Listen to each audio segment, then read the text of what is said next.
नमस्कार। आप सभी का इस कथा पटल पर हार्दिक स्वागत है।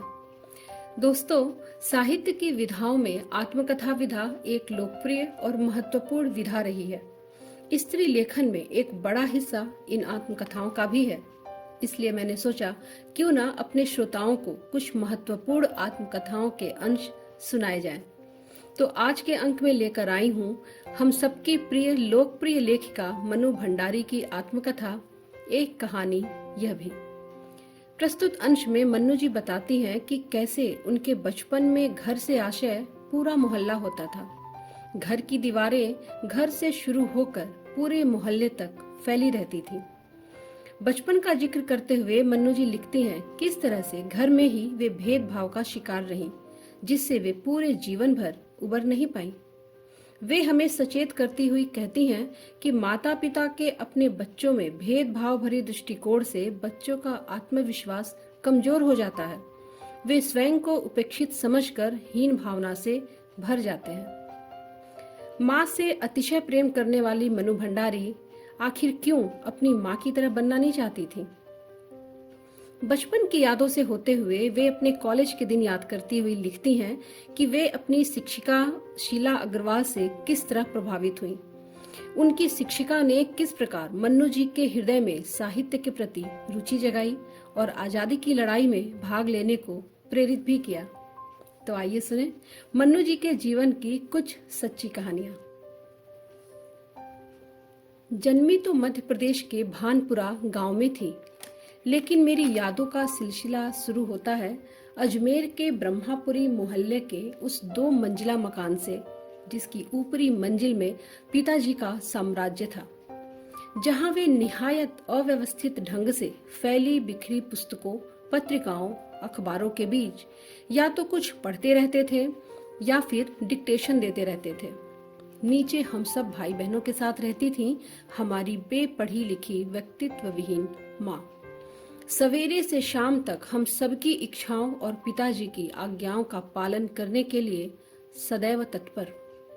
अजमेर से पहले पिताजी इंदौर में थे, जहां उनकी बड़ी प्रतिष्ठा थी, सम्मान था, नाम था। कांग्रेस के साथ साथ वे समाज सुधार के कामों से भी जुड़े हुए थे।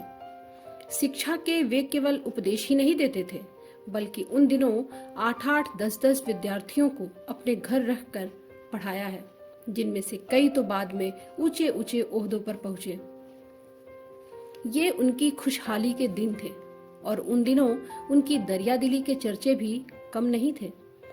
एक ओर वे बेहद कोमल और संवेदनशील व्यक्ति थे, तो दूसरी ओर बेहद क्रोधी और अहंवादी। पर यह सब तो मैंने केवल सुना, देखा तब तो इन गुणों के भग्नावशेषों को ढोते पिताजी को। एक बहुत बड़े आर्थिक झटके के कारण वे इंदौर से अजमेर आ गए थे, जहां उन्होंने अपने अकेले के बलबूते और हौसले से अंग्रेजी हिंदी शब्दकोश के अधूरे काम को आगे बढ़ाना शुरू किया, जो अपनी तरह का पहला और अकेला शब्दकोश था। इसने उन्हें यश और प्रतिष्ठा तो बहुत दी, पर अर्थ नहीं, और शायद गिरती आर्थिक स्थिति ने उनके व्यक्तित्व के सारे सकारात्मक पहलुओं को निचोड़ना शुरू कर दिया। सिकुड़ती आर्थिक स्थिति के कारण और अधिक विस्फारित उनका अहं उन्हें इस बात तक की अनुमति नहीं देता था कि वे कम से कम अपने बच्चों को तो अपनी आर्थिक विवशताओं का भागीदार बनाएं। नवाबी आदतें, अधूरी महत्वाकांक्षाएं हमेशा शीर्ष पर रहने के बाद हाशिए पर सरकते चले जाने की यातना क्रोध बनकर हमेशा माँ को कपाती, थरथराती रहती थी। अपनों के हाथों विश्वासघात की जाने कैसी गहरी चोटें होंगी वे, जिन्होंने आंख मूंद कर सबका विश्वास करने वाले पिताजी को बाद के दिनों में इतना शक्की बना दिया कि जब तब हम लोग भी उसकी चपेट में आते ही रहते। पर यह पितृगाथा मैं इसलिए नहीं गा रही कि मुझे उनका गौरव गान करना है, बल्कि मैं तो यह देखना चाहती हूँ कि उनके व्यक्तित्व की कौन सी खूबी और खामियां मेरे व्यक्तित्व के ताने बाने में गुथी हुई हैं, या कि अनचाहे उनके व्यवहार ने मेरे भीतर किन ग्रंथियों को जन्म दे दिया। मैं काली हूँ, बचपन में दुबली और मरियल भी थी, गोरा रंग पिताजी की कमजोरी थी, सो बचपन में मुझसे 2 साल बड़ी खूब गोरी, स्वस्थ और हंसमुख बहन सुशीला से हर बात में तुलना और फिर उसकी प्रशंसा ने ही क्या मेरे भीतर ऐसे गहरे हीन भाव की ग्रंथि पैदा नहीं कर दी कि नाम, सम्मान और प्रतिष्ठा पाने के बावजूद आज तक मैं उससे उबर नहीं पाई। आज भी परिचय करवाते समय जब कोई कुछ विशेषता लगाकर मेरी लेखकीय उपलब्धियों का जिक्र करने लगता है तो मैं संकोच से सिमट ही नहीं जाती, बल्कि गड़ने गड़ने को हो जाती हूँ। शायद अचेतन की किसी परत के नीचे दबी इसी हीन भावना के चलते मैं अपनी किसी भी उपलब्धि पर भरोसा नहीं कर पाती। सब कुछ मुझे तुक्का ही लगता है। पिताजी के जिस शक्की स्वभाव पर मैं कभी भन्ना भन्ना जाती थी, आज एकाएक अपने खंडित विश्वासों की व्यथा के नीचे मुझे उनके शक्की स्वभाव की झलक दिखाई देती है। बहुत अपनों के हाथों विश्वासघात की गहरी व्यथा से उपजा शक। होश संभालने के बाद से ही जिन पिताजी ने किसी न किसी बात पर हमेशा मेरी टक्कर ही चलती रही, वे तो न जाने कितने रूपों में मुझ में हैं, कहीं कुंठाओं के रूप में, कहीं प्रतिक्रिया के रूप में, तो कहीं प्रति छाया के रूप में। केवल बाहरी भिन्नता के आधार पर अपनी परंपरा और पीढ़ियों को नकारने वालों को क्या सचमुच इस बात का बिल्कुल एहसास नहीं होता कि उनका आसन्न अतीत किस कदर उनके भीतर जड़ जमाए बैठा रहता है। समय का प्रवाह भले ही हमें दूसरी दिशाओं में बहा कर ले जाए, स्थितियों का दबाव पहले ही हमारा रूप बदल दे, हमें पूरी तरह उससे मुक्त तो नहीं ही कर सकता। पिता के ठीक विपरीत थी हमारी बेपढ़ी लिखी माँ। धरती से कुछ ज्यादा ही धैर्य और सहन शक्ति थी शायद उनमें। पिताजी की हर ज्यादती को अपना प्राप्य और बच्चों की हर उचित अनुचित फरमाइश और जिद को अपना फर्ज समझकर बड़े सहज भाव से स्वीकार करती थी। उन्होंने जिंदगी भर अपने लिए कुछ मांगा नहीं, चाहा नहीं, केवल दिया ही दिया। हम भाई बहनों का सारा लगाव शायद सहानुभूति से उपजा माँ के साथ था, लेकिन निहायत असहाय मजबूरी में लिपटा उनका यह त्याग कभी मेरा आदर्श नहीं बन सका। न उनका त्याग, न उनकी सहिष्णुता। खैर, जो भी हो, अब यह पैतृक पुराण यहीं समाप्त कर अपने पर लौटती हूँ। 5 भाई बहनों में सबसे छोटी मैं। सबसे बड़ी बहन की शादी के समय मैं शायद 7 साल की थी और उसकी एक धुंधली सी याद ही मेरे मन में है। लेकिन अपने से 2 साल बड़ी बहन सुशीला और मैंने घर के बड़े से आंगन में बचपन के सारे खेल खेले। सतोलिया, लंगड़ी टांग, पकड़म पकड़ाई, काली टीलो, तो कमरों में गुड्डे गुड़ियों के ब्याह भी रचाए, पास पड़ोस की सहेलियों के साथ। यूं खेलने को हमने भाइयों के साथ गिल्ली डंडा भी खेला और पतंग उड़ाने, कांच पीस कर माजा सूतने का काम भी किया। लेकिन उनकी गतिविधियों का दायरा घर के बाहर ही अधिक रहता था और हमारी सीमा थी घर। हाँ, इतना जरूर था कि उस जमाने में घर की दीवारें घर तक ही समाप्त नहीं हो जाती थी, बल्कि पूरे मोहल्ले तक फैली रहती थी। इसलिए मोहल्ले के किसी भी घर में जाने पर कोई पाबंदी नहीं थी, बल्कि कुछ घर तो परिवार का हिस्सा ही थे। आज तो मुझे बड़ी शिद्दत के साथ यह महसूस होता है कि अपनी जिंदगी खुद जीने के इस आधुनिक दबाव ने महानगरों के फ्लैट में रहने वालों को हमारे परंपरागत पड़ोस कल्चर से विच्छिन्न करके हमें कितना संकुचित, असहाय और असुरक्षित बना दिया है। मेरी कम से कम 1 दर्जन आरंभिक कहानियों के पात्र इसी मोहल्ले के हैं, जहां मैंने अपनी किशोरावस्था गुजार अपनी युवावस्था का आरंभ किया था। 1-2 को छोड़कर उनमें से कोई भी पात्र मेरे परिवार का नहीं है। बस इनको देखते सुनते इनके बीच ही मैं बड़ी हुई थी, लेकिन इनकी छाप मेरे मन पर कितनी गहरी थी, इस बात का एहसास तो मुझे कहानियां लिखते समय हुआ।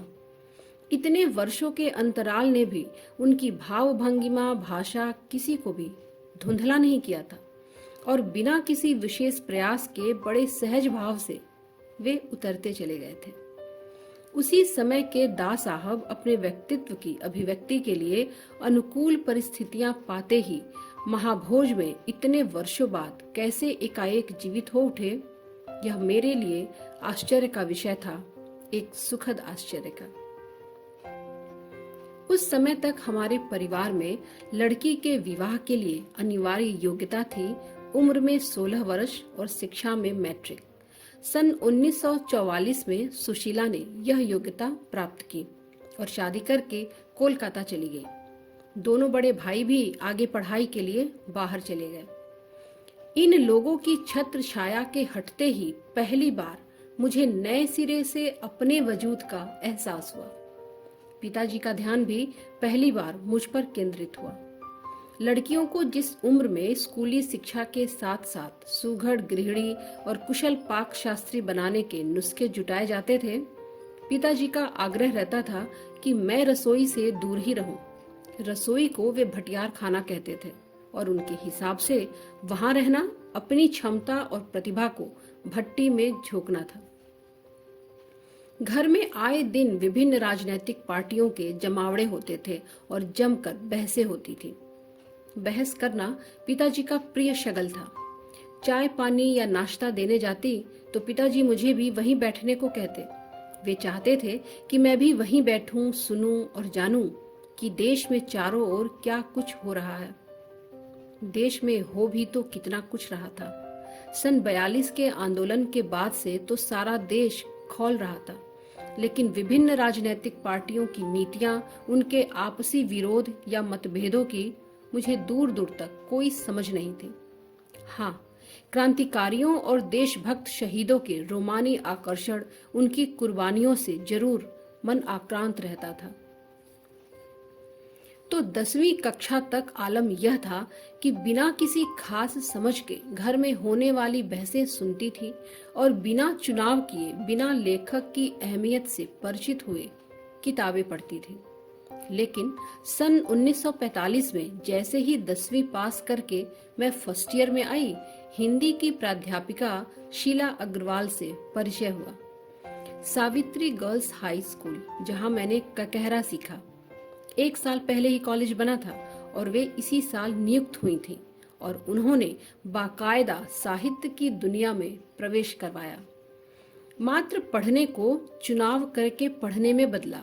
खुद चुन चुन कर किताबें दी, पढ़ी हुई किताबों पर बहसें की, तो 2 साल बीतते न बीतते साहित्य की दुनिया शरद प्रेमचंद्र से बढ़कर जैनेन्द्र, अज्ञेय, यशपाल, भगवती चरण वर्मा तक फैल गई और फिर तो फैलती ही चली गई। उस समय जैनेन्द्र जी की छोटे छोटे सरल सहज वाक्यों वाली शैली ने बहुत आकृष्ट किया था। सुनीता उपन्यास बहुत अच्छा लगा था। अज्ञेय जी का उपन्यास शेखर एक जीवनी पढ़ा जरूर, पर उस समय वह मेरी समझ के सीमित दायरे में समा नहीं पाया था। कुछ सालों बाद नदी के द्वीप पढ़ा तो उसने मन को इस कदर बांधा कि उसी झोंक में शेखर को फिर से पढ़ गई, और इस बार कुछ समझ के साथ। यह शायद मूल्यों के मंथन का युग था। पाप, पुण्य, नैतिक, अनैतिक, सही, गलत की बनी बनाई धारणाओं के आगे प्रश्न चिन्ह ही नहीं लग रहे थे, उन्हें ध्वस्त भी किया जा रहा था। इसी संदर्भ में जैनेन्द्र का त्यागपत्र और भगवती बाबू का चित्रलेखा पढ़ा और शीला अग्रवाल के साथ लंबी लंबी बहसें करते हुए उस उम्र में जितना समझ सकती थी समझा। शीला अग्रवाल ने साहित्य का दायरा ही नहीं बढ़ाया था, बल्कि घर की 4 दीवारी के बीच बैठकर देश की स्थितियों को जानने समझने का जो सिलसिला पिताजी ने शुरू किया था, उन्होंने वहां से खींचकर उसे भी स्थितियों की सक्रिय भागीदारी में बदल दिया। सन 1945, 46, 47 के वे दिन, वे स्थितियां, उसमें वैसे भी घर में बैठे रहना संभव था भला? प्रभात फेरियां, हड़तालें, जुलूस, भाषण हर शहर का चरित्र बन गया था और पूरे दमखम, जोश खरोश के साथ इन सब से जुड़ना हर युवा का उन्माद। मैं भी युवा थी और शीला अग्रवाल की जोशीली बातों ने रगों में बहते खून को लावे में बदल दिया था। स्थिति यह हुई कि एक बवंडर शहर में मचा हुआ था और एक घर में। पिताजी की आजादी की सीमा यहीं तक थी कि उनकी उपस्थिति में घर में आए लोगों के बीच उठूं, बैठूं, जानूं, समझूं।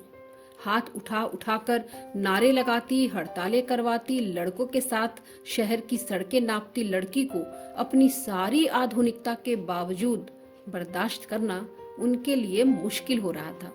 तो किसी की दी हुई आजादी के दायरे में चलना मेरे लिए। जब रगों में लहू की जगह लावा बहता हो तो सारे निषेध, सारी वर्जनाएं और सारा भय कैसे ध्वस्त हो जाता है, यह तभी जाना। और अपने क्रोध से सबको थरथरा देने वाले पिताजी से टक्कर लेने का जो सिलसिला तब शुरू हुआ था, राजेंद्र से शादी तक चलता ही रहा।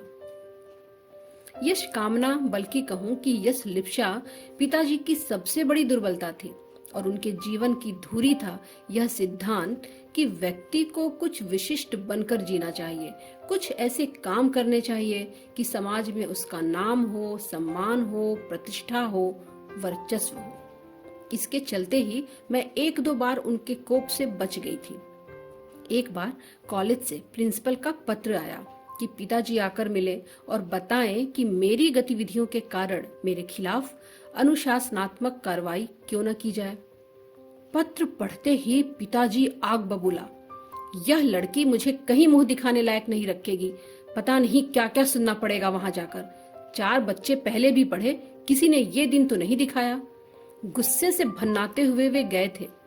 लौटकर क्या कहर बरपा होगा इसका अनुमान था, सो मैं पड़ोस की एक मित्र के यहाँ जाकर बैठ गई। माँ को कह दिया कि लौटकर बहुत कुछ गुबार निकल जाए मुझे तब बुलाना। लेकिन जब माँ ने आकर कहा वे तो खुश ही हैं, चली चल, तो विश्वास नहीं हुआ। गई तो सही, लेकिन डरते डरते। सारे कॉलेज की लड़कियों पर इतना रौब है तेरा, सारा कॉलेज तुम 3 लड़कियों के इशारे पर चल रहा है।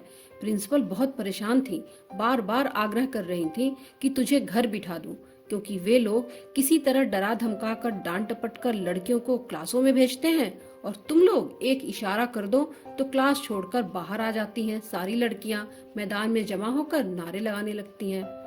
तुम लोगों के मारे कॉलेज चलाना मुश्किल हो गया उन लोगों के लिए। कहाँ तो जाते समय पिताजी मुंह दिखाने से घबरा रहे थे और कहाँ बड़े गर्व से कहकर आए कि यह तो पूरे देश की पुकार है, इस पर कोई कैसे रोक लगा सकता है भला। बेहद गदगद स्वर में पिताजी यह सब सुनाते रहे और मैं अवाक। मुझे न अपनी आंखों पर विश्वास हो रहा था, न अपने कानों पर यह हकीकत थी। एक घटना और। आजाद हिंद फौज के मुकदमे का सिलसिला था। सभी कॉलेजों, स्कूलों, दुकानों के लिए हड़ताल का आह्वान था। जो नहीं कर रहे थे, छात्रों का एक बहुत बड़ा समूह वहां जा जाकर हड़ताल करवा रहा था। शाम को अजमेर का पूरा विद्यार्थी वर्ग मुख्य बाजार का चौराहा चौपड़ पर इकट्ठा हुआ और फिर हुई भाषणबाजी। इस बीच पिताजी के एक निहायत दकियानूसी मित्र ने घर आकर अच्छी तरह पिताजी की लू उतारी। अरे, उस मन्नू की तो मत मारी गई है, पर भंडारी जी आपको क्या हुआ? ठीक है, आपने लड़कियों को आजादी दी, पर देखते आप जाने कैसे कैसे उल्टे सीधे लड़कों के साथे हड़तालें करवाती, हुड़दंग मचाए फिर रही है। हमारे आपके घरों की लड़कियों को शोभा देता है यह सब? कोई मान मर्यादा, इज्जत आबरू का ख्याल भी रह गया है कि नहीं आपको? वे तो आग लगाकर चले गए और पिताजी सारे दिन भभकते रहे। बस अब यही रह गया है कि लोग घर आकर थू थू करके जाएं। बंद करो अब इस मन्नू का घर से बाहर निकलना। इस सबसे बेखबर मैं रात होने पर घर लौटी तो पिताजी एक बेहद अतरंग और अभिन्न मित्र ही नहीं, अजमेर के सबसे प्रतिष्ठित और सम्मानित डॉक्टर अंबालाल जी के साथ बैठे थे। मुझे देखते ही उन्होंने बड़ी गर्मजोशी से स्वागत किया। आओ मन्नू आओ। मैं तो चौपड़ पर तुम्हारा भाषण सुनते ही सीधा भंडारी जी को बधाई देने चला आया। I am really proud of you. क्या तुम घर में घुसे रहते हो भंडारी जी? घर से निकला भी करो। You have missed something. और वे धुआंधार तारीफ करने लगे। वे बोलते जा रहे थे और पिताजी के चेहरे का संतोष धीरे धीरे गर्व में बदलता जा रहा था। भीतर जाने पर माँ ने दोपहर के गुस्से वाली बात बताई तो मैंने राहत की सांस ली। आज पीछे मुड़कर देखती हूँ तो इतना तो समझ में आता ही है। कि क्या तो उस समय मेरी उम्र थी और क्या ही मेरा भाषण रहा होगा। यह तो डॉक्टर साहब का स्नेह था जो उनके मुंह से प्रशंसा बनकर बह रहा था। या यह भी हो सकता है कि आज से 50 साल पहले अजमेर जैसे शहर में चारों ओर से उमड़ती भीड़ के बीच एक लड़की का बिना किसी संकोच और झिझक के यूं धुआंधार बोलते चले जाना ही इसके मूल में रहा हो। पर पिताजी कितनी तरह के अंतर विरोधों के बीच जीते थे वे। एक ओर विशिष्ट बनने और बनाने की प्रबल लालसा, तो दूसरी ओर अपनी सामाजिक छवि के प्रति भी उतनी ही सजगता। पर क्या यह संभव है? क्या पिताजी को इस बात का बिल्कुल भी एहसास नहीं था कि इन दोनों का तो रास्ता ही टकराहट का है? सन 47 के मई महीने में शीला अग्रवाल को कॉलेज वालों ने नोटिस थमा दिया, लड़कियों को भड़काने और कॉलेज का अनुशासन बिगाड़ने के आरोप में। इस बात को लेकर हुड़दंग न मचे, इसलिए जुलाई में थर्ड ईयर की क्लासेस बंद करके हम 2-3 छात्राओं का प्रवेश निषिद्ध कर दिया। हुड़दंग तो बाहर रहकर भी इतना मचाया कि कॉलेज वालों को अगस्त में आखिर थर्ड ईयर खोलना पड़ा। जीत की खुशी, पर सामने खड़ी बहुत बहुत बड़ी चिर प्रतीक्षित खुशी के सामने यह खुशी जैसे बिला गई। शताब्दी की सबसे बड़ी उपलब्धि 15 अगस्त 1947। दोस्तों, आत्मकथा का यह अंश आज यहीं तक। आशा करती हूँ कि आपको यह अंश बहुत पसंद आया होगा। चैनल को लाइक, शेयर और सब्सक्राइब जरूर करें और हाँ, कमेंट बॉक्स में ये बताएं कि आपको इस आत्मकथा के अगले हिस्से की प्रतीक्षा है या दूसरी आत्मकथाओं के कुछ अंश मैं आपको सुनाऊं। नमस्कार। सुनने के लिए आप सभी का बहुत बहुत धन्यवाद।